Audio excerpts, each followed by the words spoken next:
Mais alors, cette semaine, j'ai entendu un mot extraordinaire. Vous savez que Erev Rosh Chodesh Tammuz, c'est le jour où ont été envoyés les Meraglim. Et donc, cette semaine, le Rav nous a expliqué que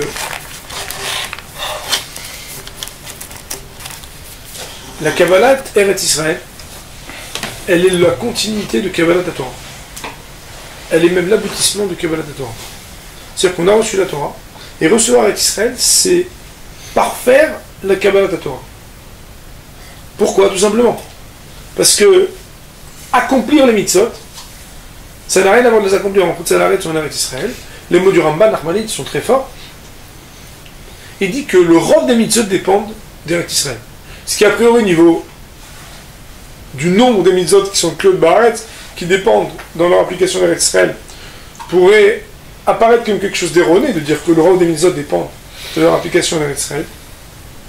Mais le Ramban a une opinion très particulière, c'est que la juste dimension des mitzvot ne prend sa forme qu'en Eretz Israël et pas en Chutz La'aretz, allant jusqu'à dire que par exemple quand le Midrash nous dit que nos ancêtres, avant même qu'ils aient reçu la Torah et les mitzvot, Avraham, Yitzhak et Yaakov ont fait toute la Torah Kula, le Ramban va dire ils l'ont fait que quand ils étaient en Eretz Israël, mais en Chutz La'aretz ils l'ont pas fait.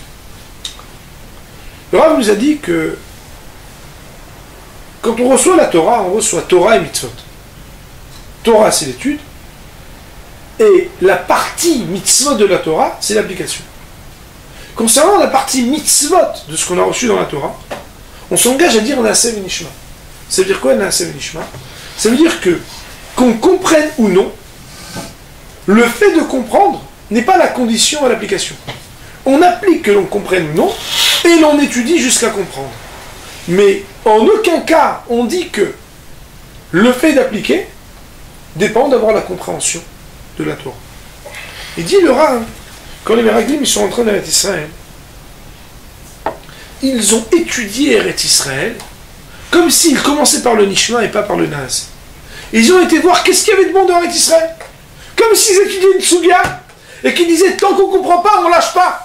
On essaie de comprendre qu'est-ce qui se passe. Est-ce que c'est bien, pas bien? Socialement, politiquement, commercialement, sur tous les plans de la socio, de la politique, de ce que vous voulez au niveau de ce qu'Eretz Israël peut porter. Leur erreur, ça a été ça.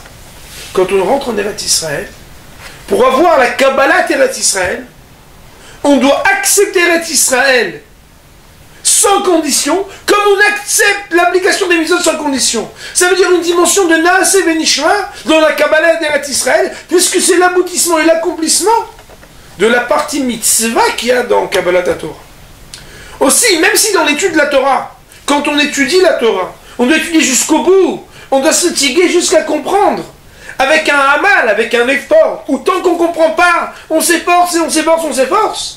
Il ne reste pas moins que pour l'accomplissement de la mitzvah, on ne discute même pas. Akadosh Baruch Hu nous le demande, alors on le fait, même si toutes les raisons nous diraient le contraire, même si sur le plan de la raison, on aurait dit, mais jamais je vais appliquer une mitzvah pareille. Impossible. Pourquoi? Parce que le simple fait qu'Akadosh Baruch Hu me l'ait demandé, ça fait que je me soulève.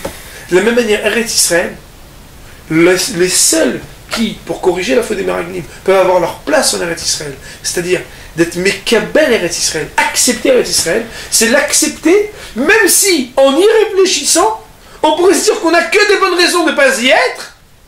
Pourquoi? Parce que raisonnablement, si on se disait Nishma, on fait le tour, on se dit, attends, qu'est-ce que je vais faire là?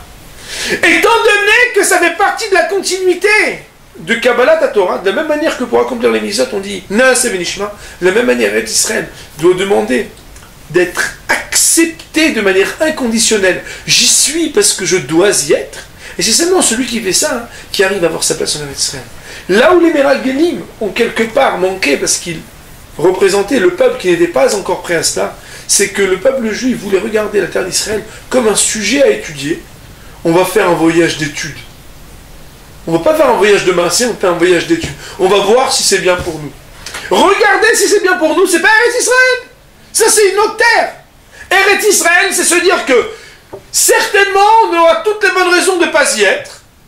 Parce que si on regarde ce qu'il y a là-bas et ce qui se passe, il faut être fou.